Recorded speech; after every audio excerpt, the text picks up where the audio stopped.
With launch day over and having just hit level 10, I thought it would be good to take a moment and share with y'all the 10 things I wish I knew in Arc Raiders before I started. In my 10 levels so far, I've made friends, I've made enemies, and I've made some really bad decisions. I'm sure many of y'all out there were just like me and watched plenty of guide videos and binged everything Arc Raiders for the past week, but the moment you got topside, it was still overwhelming. It's okay, there's a lot out there, so here's what I think will help you the most and what I wish I knew 10 levels ago. Number 1. Don't just blindly follow those skill guides plastered everywhere, and really take a minute to reflect on how you want to play the game. After getting the in-raid crafting skill, I just kinda defaulted into the mobility tree since I remembered so many people on Reddit and on the internet, on Twitch, YouTube, whoever, just saying how important it was to get youthful lungs. But how important is that skill really to me? Youthful lungs is supposed to increase your max stamina, but by how much? 1 point, 1 percentage point, 100%? There's no real data on this skill yet, and looking back, I realized that with my playstyle over the past 10 levels, Calming Stroll, which regens stamina while walking like I wasn't moving, or even Unburdened Roll, which gives you a stamina-free roll right after your shield breaks, would have probably been way better for me. I've been running solo, so I'm moving slower, I walk a lot, and I disengage and reset during combat to get better positioning, so those skills would have been far more useful to my playstyle. If I would have just spent a few minutes actually looking at this tree, reading the text, instead of just copy-pasting someone I've never heard of because it's at the top of some website I've also never heard of, I would have probably won a lot more fights today. Now, I'm not saying don't follow skill tree guides, but maybe just don't blindly copy things and instead take them as suggestions that you can tweak for yourself. There are some things that are going to be generally good for most everyone, but also some things that might be more specific to you that you should probably take advantage of. Number 2, pay attention to the words that pop up at the start of raid. These are dynamic events that occur randomly and can completely change the loot potential if you know what to look for. My first ever raid was actually a Husk Graveyard raid, which scatters a whole bunch of arc around that you can climb up on top of, breach, and loot for some great equipment. These husks are similar to the ones that you can find scattered around Old Battleground, but since I didn't know these husks in the Red Lakes were all because of the Husk Graveyard event, the next raid, I ran straight out to these Red Lakes again to find literally nothing. I spent a good 10 minutes running around in the open, in the middle of the Red Lakes, trying to retrace my steps, only to get frustrated and then leave. And this is just one of many events. Lush Blooms, for example, makes it easier to harvest plants and fruit. Prospecting Probes sends a lot more probes down that you can breach open and loot. The Harvester event sends in a queen that guards a harvester that shoots out arc. And if you were wondering, yes, you can get inside of this thing, but you should probably leave before the arc are launched out of it and you're cooked to a crisp. There are plenty more events. You don't need to memorize them all right now. Just pay attention to the words and listen to the voice comms at the start of a raid for a quick overview. Number 3, don't salvage everything you find in raid if you don't have to. For inventory space, I started to salvage things topside so I could loot more of it and stack like items like rubber parts, fabric, wires, and so on. But a couple hours in, I reread the salvage text and saw that I was actually losing out on some material, and that some material is actually a lot of material. Although I will always salvage something if I need to in raid to craft a bandage or shield recharger so I don't die, I've stopped salvaging most items since recycling them back at Speranza is insanely better. If we take this deflated soccer ball here for a second, and no, I'm not calling it football, American over here, in raid, you get 9 rubber parts for this soccer ball, but back in Speranza, you'd get 9 rubber parts and 9 fabric. With how tough it's been for me to craft bandages, I've missed out on a whole bunch of fabric because I've been salvaging and not recycling. So, when possible, bring it back and recycle. Number 4, it's okay to buy, sell, and use the loot you get.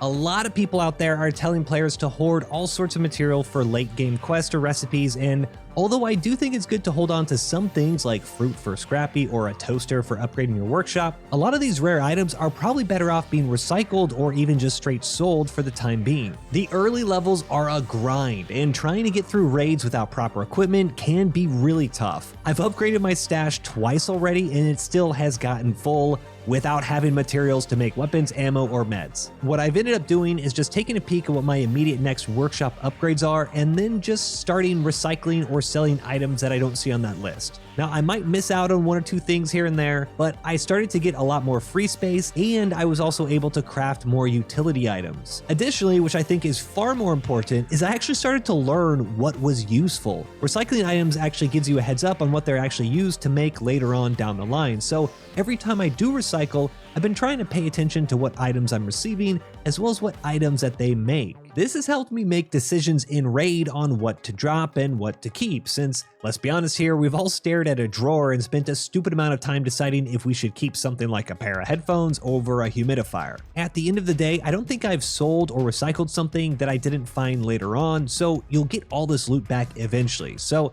recycle it, sell it, use it, free up space, and just learn the game. Number 5. Take advantage of the free loadouts. I'm sure many of y'all have already discovered free loadouts, but if you haven't, you can select this option right before you start the raid by clicking the tab here, and then you'll get a random loadout when you spawn in, and sometimes you'll get great stuff like zip lines, heavy fuse grenades, and herbal bandages. You do have less overall slots and no safe pouch, but it's usually worth it, and afterwards you can turn this free loadout augment to Lance for a real augment. There's no cooldown on using free loadouts, so if you start running low on equipment, or you kinda just wanna run around and do something stupid, just hit the freebie one and have fun. Number 6. Know your VoIP and emote buttons. Bro, looking at the queen. Come on, man. Come see it. Come see it. Come see it. It's cool, dude. I'll put my weapon away. Look. It's sick. I've never seen this in person. I already saw it, bro.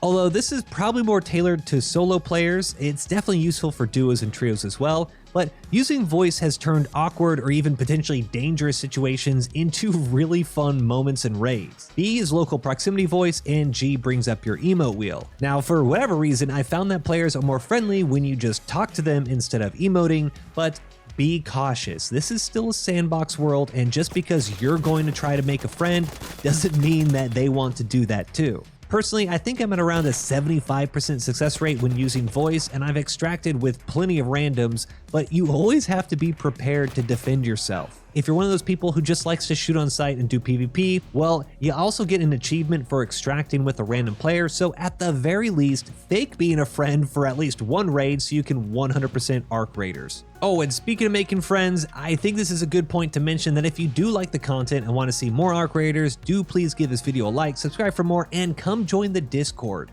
I've completely overhauled my Discord, and it's linked down below since we're trying to gather more raiders to share knowledge and hop in raids, so hopefully I'll see you there.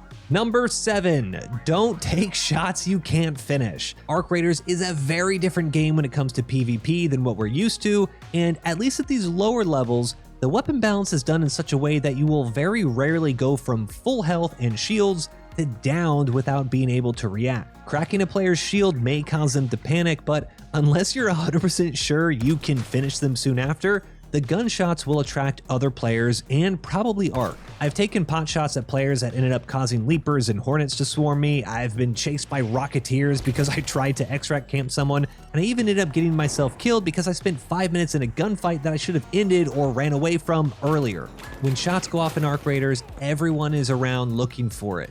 If someone is getting ambushed by ARC, then someone always wants to take advantage and third party. If 2 players are fighting, well, just like what happened to me, you can kind of watch them shoot each other and then afterwards just mop up the pieces. Don't get tunnel vision in this game. There's a lot of opportunity to break contact and reset in ARC Raiders, so you kind of need some trigger discipline and just be careful when and where you choose to start firefights. Number 8. Carry 2 different types of weapons.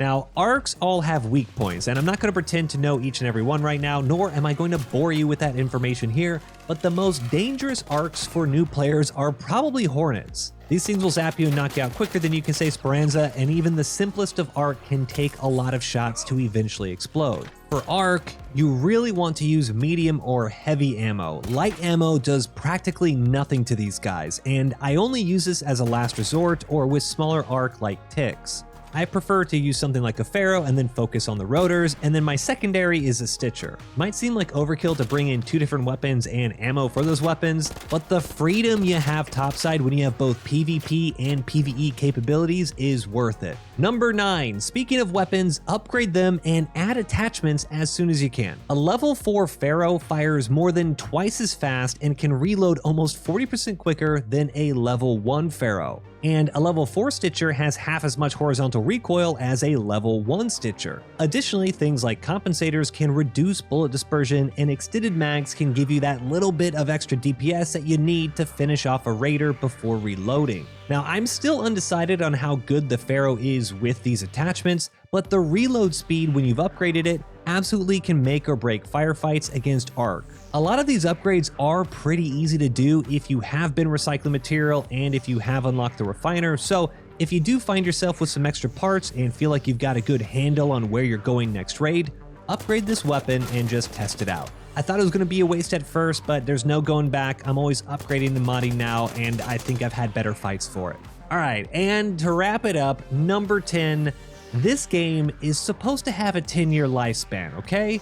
Enjoy it. I started taking a peek at what other people were doing online, and man, I just stop and smell the great Mulleins for a second, okay?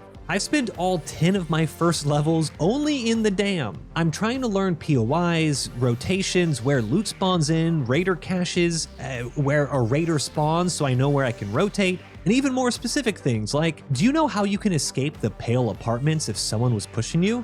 Did you know that each apartment rooftop has one spot you can jump down and combat roll away from without taking damage so you don't get funneled into a stairwell? Did you know that this rock here gives you a perfect sightline inside someone looting? And did you know that there's only one main passageway underneath each one of these buildings, so if you do find yourself pinched, then this corridor is a perfect third-person ambush point?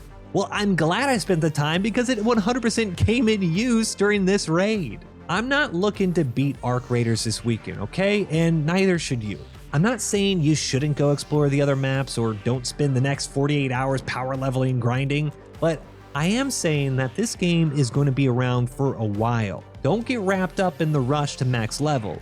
Learn the game. Don't just go on autopilot. I've already found myself moving around this map easier, finding specific loot easier, or even winning firefights easier because I'm really focused on learning ARC Raiders, not grinding it. I've watched some streams or videos of players that are like 18, 19, 20 right now, making some mistakes that I made when I was 6 or 7. I'm not saying I'm necessarily better than them by any means, but I did know what they didn't because I spent the time to learn it. Take that as you will, but I'm having fun, I'm making money in game, I'm winning firefights, I'm killing arcs, doing quests.